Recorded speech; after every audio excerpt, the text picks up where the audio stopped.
आज भारतीय जनता पार्टी सरकार अच्छी बोली आपण युव मोर्चा महिला मोर्चा एससी मोर्चा एसटी मोर्चा किसान मोर्चार नेता मानू जानुंट से विषय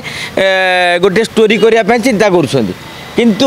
आपण मैंने जानी जे भारतीय जनता पार्टी सब बड़े संगठित संगठन सहित आमर जो युव मोर्चार सभापति अभिलाष पंडा अखिल भारतीय विद्यार्थी परिषद सी गोटे भल संगठन भाव में सुनाम अर्जन कर गत निर्वाचन पूर्व दायित्व मिलता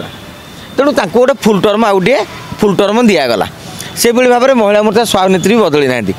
अन्य मैंने जेतु कहते बदली जाइए ता भर कि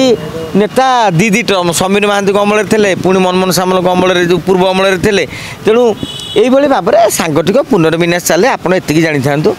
आज आम युव मोर्चा महिला मोर्चा छात्र मोर्चा कृषि मोर्चा एससी मोर्चा एसटी मोर्चा संख्यालघु मोर्चा एमती बहुत मोर्चा अच्छी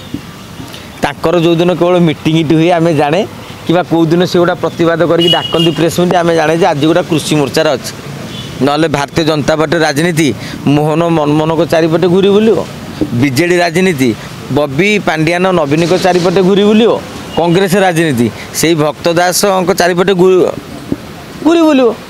तेणु आउ से मोर्चार किसी मान्य अच्छे आप कहना बीजेडी अच्छा बीजेपी अच्छा तेणु मो कहा मोर्चा को लेकिन आम एत व्यस्त विवृत हवा दरकार नहीं नेतृत्व बदली नेता भी बदलिए जेहेतु सरकार गोटे कथा कह दूसरी सरकार थिला बेले आपणकर संगठनिक संरचना गोटे प्रकार सरकार को आसिले संगठन संरचना आउ गोटे प्रकार हुए ये साधारणतः नियम कहीं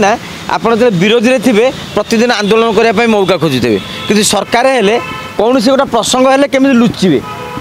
आप बड़ प्रसंग नेता पाक जी बैठी देवेनि गोटे महिला कौटी दुष्कर्म होगा आप